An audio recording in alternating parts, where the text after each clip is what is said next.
Pues, canciller, muchas gracias por el tiempo. Gracias a ti por la oportunidad. Viene de Oklahoma de abrir un consulado. Sí, abrimos un consulado porque allá tenemos 500,000 de personas. Bien. Y pues ya hacía falta. Tenía Sí. que viajar 6 horas. ¿Qué tenía que viajar a Dallas? Little Rock o Dallas. Bien, muy bien. Entonces era muy lejos. Sí. ¿Cómo se siente aquí en Florida? Bien, pues, acabamos de llegar. Todo bien. ¿Qué opinión tiene de la nueva ley anti-inmigración ilegal que se Muy aprobó? muy negativa, es una demagogia muy racista, porque la única forma que tienes de aplicar esa ley es sobre el aspecto o sobre la lengua. ¿Cómo identificas? Entonces eso te lleva necesariamente a una aplicación de la ley racista y a facilitar muchos abusos. Ahora, ¿y eso a cambio de qué? Entonces, yo lo que veo, para resumir, es esto. Estados Unidos es un país que crece 0.4 su demografía. En términos netos, si quitas los migrantes, Estados Unidos el año pasado creció 240,000 personas. Entonces necesitas mucho más personas para mantener el desarrollo del país. Es como lo que nos va a pasar en México. En México tenemos un crecimiento de 1. Quiere decir que una pareja tiene 2 hijos.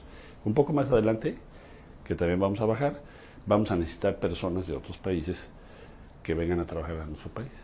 Entonces, oponerse con leyes como esta ni lo va a evitar, ni lo va a cambiar, va a aumentar el sufrimiento de las personas y al final del día lo sigues necesitando.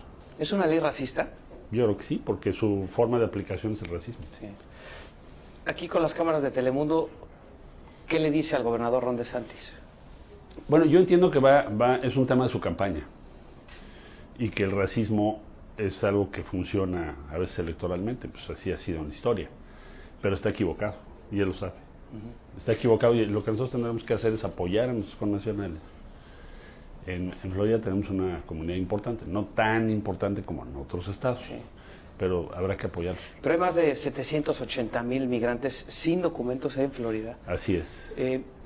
¿Qué mensaje les manda a ellos? Porque muchos tienen miedo. Pues hay que defenderles, hay que promover sus derechos, hay que insistir, lo hacemos cada vez que podemos en todos los foros y pues se tienen que organizar para defenderse, para tener acceso a servicios legales. Nosotros dejaremos instalado un dispositivo a partir de hoy para defender en aquellos casos en que se aplique la ley en contra de personas de manera abusiva, pero pensamos que es un error estratégico el hacer leyes de esas naturales. Sí. Es más, va contra la tradición de Estados Unidos, contra sus valores más importantes. Estados Unidos es el defensor de los derechos humanos Sí. en muchas partes del mundo. Sí. Y es la ley más fuerte anti-inmigrante en este momento. En este la país. más fuerte. Vamos a tener el día 30 un encuentro aquí con toda la comunidad mexicoamericana el día 30, con miras a estar preparados porque pues tendremos que hacer frente a este tipo de leyes racistas, probablemente en otros estados. ¿Le preocupa el tono antimexicano Sí. de cara al 2024? Sí, ya lo vivimos y es otra vez la misma. Antimexicano y antihispanos en general, que se vuelven...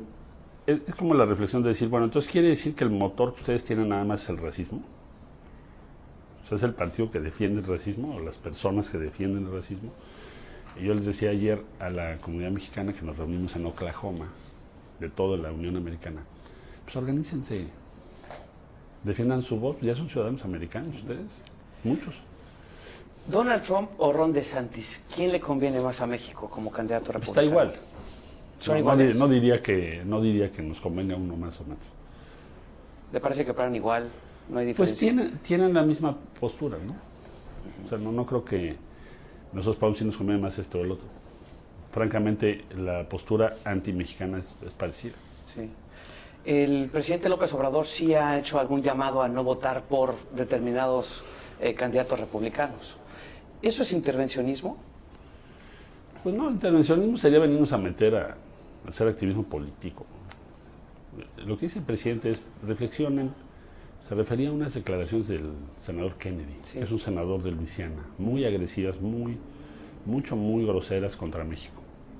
Y le decíamos, bueno, ustedes en primer lugar es un ignorante, porque no sabe que México es el país que más le ayuda a Estados Unidos en todo lo que tiene que ver con seguridad. Segundo, la ofensa o el agravio a la comunidad de origen mexicano, pues en Estados Unidos son millones. Somos una gran civilización. Entonces no lo veo como que lo que dijo él tipifique la política de Estados Unidos, es un extremo. El de él. Entonces había que contestarle, piensen muy bien, cuando ustedes voten, en personas que se expresan así de los orígenes de ustedes. Hasta ahí. Pero bueno, pues es una posición razonable, me parece. ¿Usted por qué quiere ser presidente de México, canciller? Porque creo que puedo hacer una diferencia y me he preparado muchos años para ello. Puede sonar soberbio, pero me lo estás preguntando. Te lo tengo que decir.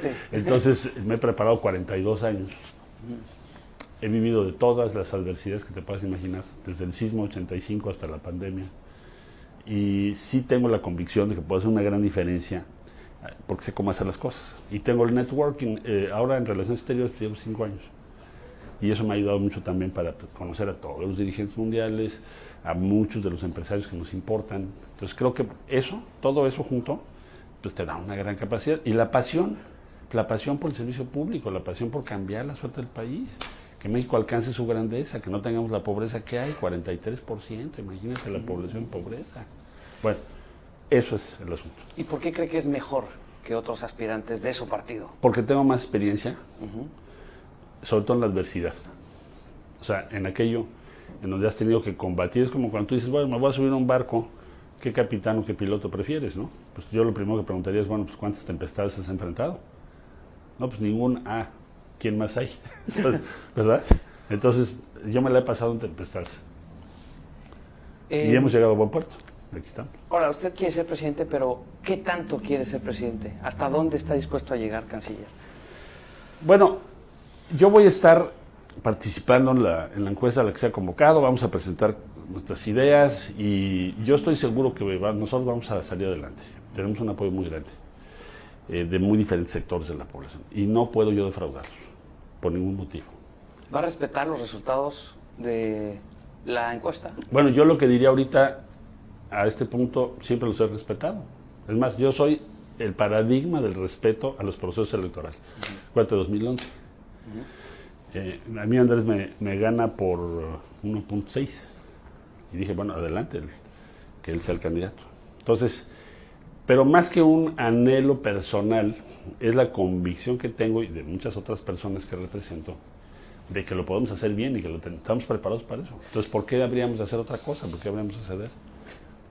Exacto. Si usted no gana la encuesta de Morena... Pues no me meto mucho a la especulación, porque yo ahorita veo que puedo ganar. Entonces, ¿pero se lo ha planteado o no se lo ha planteado? Digo, viendo las encuestas como están ahora... Bueno, primero, estamos concentrados ahorita en ver cuál es el método que se va a seguir con la famosa encuesta. Vamos a empezar por ahí. Eso lo sabremos pasadita el día 4, que es la elección del Estado de México y Coahuila. Pero el punto es este. Necesitamos garantizar... ¿Qué mérito podría tener este proceso de Morena?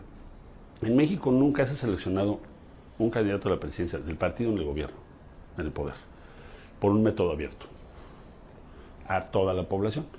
Se han hecho por delegados, en fin, otros procedimientos, pero no abierto a cualquier ciudadano. Entonces, eso ha sido planteado por el propio presidente de la República. Pues, entonces, hagámoslo y acatemos lo que diga la gente. Eso sí, por supuesto.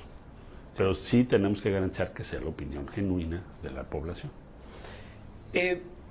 Mi pregunta es porque usted sabe lo que está ahí afuera y de lo que se está hablando, ¿no? ¿Usted estaría dispuesto a... Hay cerca de un 20-25% de personas que simpatizan con usted y, como me decía, no les quiere fallar.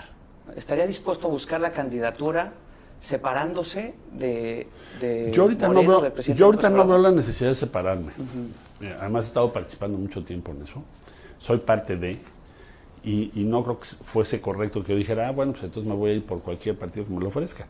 Voy a participar en la encuesta y yo creo que tengo una muy buena posibilidad de salir adelante. Sí. Eso sería lo ideal. Y esa es la posición en la que yo estoy. O sea, no estoy buscando a ver quién me postula. Ya. ¿Cómo le suena Movimiento Ciudadano? Porque se habla mucho de esa posibilidad. No he hablado con ellos. Eso se debe a que en 2015 ellos generosamente me ofrecieron la candidatura a diputado.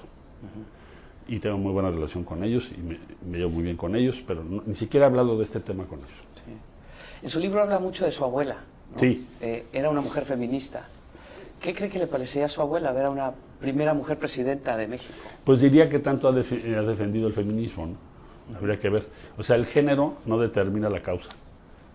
Tienes que ver cuál es la trayectoria de cada cual. ¿Cuál cree que es el principal reto de México? Ahorita yo creo que el principal reto es terminar con o llevar la cuarta transformación a su máxima expresión, y eso significa que resolvamos el problema de seguridad y que podamos tener una tasa de crecimiento económico mayor, que yo creo que están todas las condiciones dadas para eso, y reducir la pobreza. Son sus tres objetivos estratégicos: seguridad, crecimiento económico y reducción de la pobreza. Si usted fuera presidente, ¿haría algo distinto al presidente López Obrador? Probablemente tendríamos que hacer, como todo en la vida, tienes que decir, va a permanecer todo lo que son los programas sociales, todo lo que fue erradicar los privilegios, por ejemplo, con donaciones fiscales escandalosas, etcétera, y lo que está ya en la Constitución y en las leyes. Luego vas a tener que adicionarle cosas. ¿Por qué? Porque el mundo está cambiando muy rápido, entonces tenemos que... Y luego hay que consolidar otras, como el transísmico, el Tren Maya, en fin, hay muchas cosas que tienes que consolidar, el sistema de salud. Sí. Sí. ¿Seguiría con abrazos, no balazos, si usted fuera el presidente? Yo creo que ahí la filosofía es, lo que el presidente ha defendido, es que no consideres esto como una guerra, como se consideró allá por 2006 en el gobierno Calderón, porque se provocó mucha violencia y no avanzamos. Hay una gran diferencia entre detener a un delincuente y eliminar a tu... Bueno, pues iban más de 130,000 homicidios también con López Obrador. Entonces, ha ido bajando la tasa. Ahorita tenemos una reducción ya del 10%, que nos ha costado mucho trabajo al gobierno. Pero está por ser el gobierno más violento de la historia reciente, ¿no? Es el gobierno que heredó la curva más ascendente de homicidios. Y ahora vas hacia abajo. Entonces, si vas hacia abajo después de 5 años de trabajo, pues quiere decir que vas en una buena dirección. Lo malo sería que estuviéramos aumentando, o si hubiéramos igual. Va hacia abajo. Entonces, ¿qué es lo que hay que hacer ahora? Pues hay que consolidar eso. Lo hicimos en la Ciudad de México, en 2006, 2012. Entonces sé cómo hacerlo. Sí lo hicimos, y ahí están los números, son los mejores números que llevamos en este siglo. Sí. Esa postura o esa frase, abrazos no balazos, aquí en Estados Unidos causa mucho ruido. Sí, porque es difícil de explicar. Sí. ¿Usted cree que ha habido momentos de mayor tensión que lo que hemos visto quizá este año entre México y Estados Unidos? ¿Usted en su experiencia como secretario de Relaciones Exteriores? ¿Por venir, dices tú? ¿Perdón? ¿Por venir en el futuro? No, que sí. En su tiempo como secretario de Relaciones Exteriores, okay. ¿ha visto un momento de mayor tensión como lo que hemos visto en este año alrededor de la seguridad, la violencia, el tráfico de fentanilo? Sí, ha habido muchos momentos de tensión. Yo diría que con Estados Unidos tenemos como un sistema donde hay demasiados temas al mismo tiempo y tenemos posiciones comunes en la mayoría. Ahora, en el caso del fentanilo, bueno, pues tienes algunos senadores que dicen es culpa de México, que tampoco lo tenemos por qué aceptar. Fentanilo es una pandemia que se generó por ¿te acuerdas del oxicotina aquí? Que se vendía en cada esquina. Estamos ayudando y México va a seguir ayudando. Entonces no veo una tensión en todos los temas con Estados Unidos e inclusive en el tema de seguridad tenemos una estrategia común. Lo que necesitamos es avanzar más rápido. Pero esas declaraciones sí han sido muy desafortunadas, ¿no es cierto, canciller? Que comeríamos comida para gatos o que es necesario mandar a las Fuerzas Armadas. Ese es un senador. O sea, no es el gobierno de Estados Unidos. Porque entendí, me preguntabas con el gobierno de Estados Unidos. Sí. Hay una línea discursiva que dice, es culpa de México el fentanilo. Es falso. México es el país que más apoya a Estados Unidos en la lucha contra el fentanilo. De hecho, en México tienes casi 7 toneladas de pastillas de fentanilo decomisadas y ha costado 495 vidas. ¿Qué otro país ha hecho eso? Entonces, es muy injusto lo que están diciendo esos senadores, pero no es la posición, hasta donde yo entiendo, del gobierno de los Estados Unidos. Usted ha dicho que escribió en Twitter, México será defendido. Sí. ¿De qué hay que defender a México? De ese tipo de personajes. Lo mismo que te acabo de decir ahorita de la iniciativa de DeSantis o del senador Kennedy, aunque son diferentes posiciones, en el sentido de que México es el responsable de todo el problema de seguridad de Estados Unidos. Pero, ¿y no es también que el enemigo realmente está dentro de México? ¿Que son los cárteles de la yo creo que los cárteles están en México y en Estados Unidos. Aquí en Estados Unidos tienes una distribución impresionante. Sales ahorita, pides fentanilo y te lo traen. Aquí. Entonces, el adversario está en todos lados, está en los dos países. Y tenemos que actuar en conjunto. Antier estuve en Denver porque recuperamos una pieza muy importante para México de la civilización olmeca con apoyo, trabajando junto con la oficina de distrito de Nueva York, del fiscal de distrito. Sí. Entonces les decía yo, cuando trabajamos juntos tenemos grandes resultados. Si nos estamos picando los ojos, no creo que vayamos a avanzar mucho. El objetivo es controlar los precursores químicos, desmantelarles sus redes hasta donde más podamos.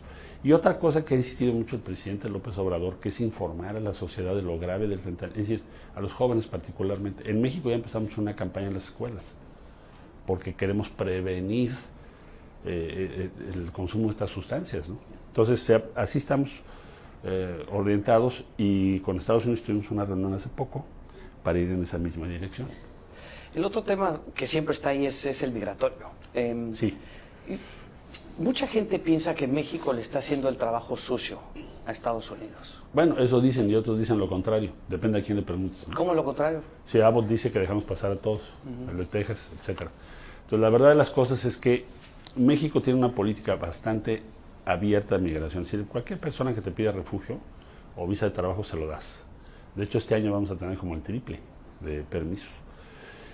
Y coincidimos con la administración Biden en que es mejor dar oportunidad que la gente haga sus solicitudes, sus requisitos, y entonces hay una migración ordenada, que yo creo que es lo que está pasando. Es decir, tuviste una ola con lo del título 42 y ahora tienes un decrecimiento. ¿Por qué? Porque tienes vías legales para hacerlo. En esos acuerdos con el gobierno se acordaron 30,000 migrantes de Cuba, Venezuela, Nicaragua, Haití, que puedan ser deportados a México mensualmente. Pero no lo han sido. Bueno, porque el día que poco tiempo, ¿no? No, recibimos solamente un día 949 y el día siguiente 28 y luego 65. ¿Por qué? Porque como ya se dio cuenta la gente que es falso, que si llegas te vas a quedar, porque es lo que les dicen los famosos coyotes, que les cobran 5, 6 mil dólares, 7 mil dólares. Se dan cuenta que no es cierto, pues ya el flujo se cayó, se ha ido hacia abajo. Y por eso el número de personas que recibimos también va hacia abajo. Ahora te voy a decir una cosa, si a nosotros nos regresan una persona, no la vamos a deportar a su país de origen, porque nuestra tradición es ofrecerle refugio. Entonces, todas las personas que son deportadas de Estados Unidos a México se quedan en México y están siendo atendidas. La mayoría se quedan en México. Hay algunos que nos piden regresar a su país, pero la mayoría se quedan en México. Ahora, te estoy hablando de números muy manejables, son menos de 1,000. En México la proporción de migrantes en nuestra población pues no te rebasa el 1%. Sí. Pero realmente México está listo para poder atender y dar servicios a estos migrantes. Se lo pregunto porque fuimos a Ciudad Juárez con el incendio en el centro de detención, que parece evidencia clara de que las instalaciones y el sistema está rebasado, ¿no? Pues ahí en Ciudad Juárez está en investigación de la Fiscalía General de la República, y lo que sabemos es que el de seguridad se llevó las llaves. O sea, en realidad, bueno, ya veremos lo que explica al final la Fiscalía, pero no es que estuviera overcrowded o una cosa así. A lo que voy es, México lo que está planteando es: yo no te puedo recibir más de 1,000 personas, tengo una tradición de refugio a cualquiera que llegue, pero no puedo recibir más de 1,000 por eso. Esa es la cifra. Entonces, no la hemos alcanzado. Entonces, estamos dentro de los parámetros que consideramos que no generan un problema para los propios migrantes o para los estados fronterizos. De todos los migrantes, de verdad, de todos los migrantes con los que hemos hablado, la gran mayoría que cruzó la selva del Darién y que hizo todo este recorrido, Venezuela, dice que la peor parte la pasan en México por el trato de las autoridades, canciller. Pues es algo que hemos tratado de mejorar. Debo decir que el grueso de ese flujo no tiene contacto con la autoridad. Es clandestino. Pues se dicen muy maltratados. O sea, de cada 100 personas que cruzan el territorio, les piden estos especie de coyotes que no traigan ni documentos ni establezcan contacto con las autoridades. Pero en fin, es algo que sí tenemos que trabajar, por supuesto. ¿Usted cree que la crisis migratoria, cuál cree que sea el impacto que tendrá la crisis migratoria en el proceso electoral de México y de Estados Unidos? Pues depende cuál sea la evolución, ¿no? Si tienes un flujo muy grande de personas, pues va a ser un foco de atención y probablemente va a exacerbar posiciones. Unos en favor de que sí se les den todas las facilidades a los migrantes, y otros en pro de que se les restrinja el máximo posible su arribo, sea a México o a los Estados Unidos. Entonces, lo que veo es un escenario en donde hay una tendencia a la reducción, vamos a ver si se consolida, y en ese caso sí va a ser un tema de campaña, sobre todo en Estados Unidos, pero no va a tener la misma fuerza que si tuviera un flujo muy grande de personas que estén llegando. La apuesta de la administración Biden se me hace sensata y coincide con la posición de México. ¿En qué? En que han ido aumentando el número de permisos o la forma de acceder a permisos o autorizaciones, incluso puede ser una APP, y por lo tanto es un desincentivo a intentar todo el periplo que pasan los migrantes, ¿no? Sí. Es decir, ¿por qué tendrías que hacerlo si puedes buscarlo por vía de una aplicación? Entonces, creo que esa es una buena idea y está dando resultados hasta donde vemos ahorita. Ya estoy por terminar. Me gustaría ver cómo se ve un poco la agenda de cara a la encuesta y lo que viene los próximos días. Viene la elección del Estado de México. ¿Y cuál es su plan? ¿Va a dejar la Cancillería próximamente? Bueno, yo he planteado que nos den a conocer primero la fecha en la que se va a hacer este proceso, porque no la tenemos. Una vez que eso suceda, creo que deberíamos de renunciar los que estamos en posiciones de gobierno, particularmente, para que haya igualdad de condiciones. ¿Qué calcula que eso sea? ¿Julio? ¿Junio? Pues nos han dicho diferentes fechas, agosto, julio, luego septiembre, en fin. Lo sabremos enseguida de la elección del Estado de México. ¿Usted ya quiere que eso pase? ¿Le gustaría que eso se acelere? No, yo no tengo una predilección por acelerar las cosas. Más bien es lo que veo de las propias declaraciones de Morena, de la dirigencia de Morena. O sea, Morena dice, a ver, voy a fijar las reglas después del 4 de junio. Bueno, pero estamos ahorita en proceso y llevamos un año. O sea, ¿vas a fijar las reglas después del proceso? Bueno, ok. Entonces, pero no es que tenga prisa. Yeah. Más bien es como sentido común, ¿no? Decir, bueno, ¿cuáles son las reglas básicas? Sí. Bueno, ya nos dijeron, les vamos a llamar pasado el día 4. En México esto, como decía yo, es inusual, ¿no? O sea, vamos como a fijar una nueva tradición en la forma de participación de la gente. Pero siento que acota muy claramente que aceptará los resultados si está de acuerdo con las condiciones de la encuesta. Bueno, no voy a aceptar cualquier resultado. O sea, pues entonces, ¿para qué hacemos la encuesta? Dicen, aquí tengo ya el resultado, ¿no? Es decir, a lo que voy es, pienso que todos deberíamos de defender que el proceso de selección de candidato o candidata sea abierto, genuino y transparente. Eso sería un gran cambio en nuestro país. Vale mucho la pena pelear por eso. Y acatar lo que la gente diga. Por eso me interesa mucho enfatizar ese punto. Bien. A veces uno sueña y esos sueños nos llevan a una utopía y luego ese sueño se hace una realidad y vemos que la utopía es una utopía. ¿Usted está satisfecho con lo que ha sido hasta ahora la cuarta transformación?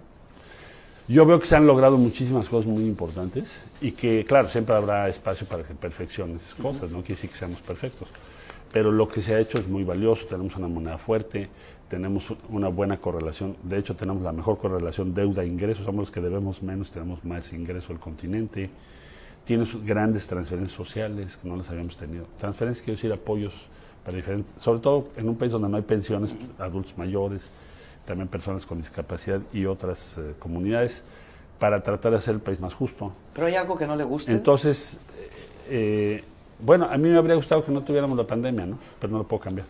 Pero de lo porque que nos pegó 2 años, ¿no? Sí, fue duro. 2 años y medio. ¿O hubiera hecho algo distinto, algo que no lo tenga muy satisfecho? Pues ya lo que ya se hizo, ahora lo que importa es qué va a suceder después. Por eso estoy en la competencia. Le agradezco mucho el tiempo. Gracias a ti. Gracias, saludos. Canciller. Mucho gusto platicar con usted. Igualmente, muchas gracias.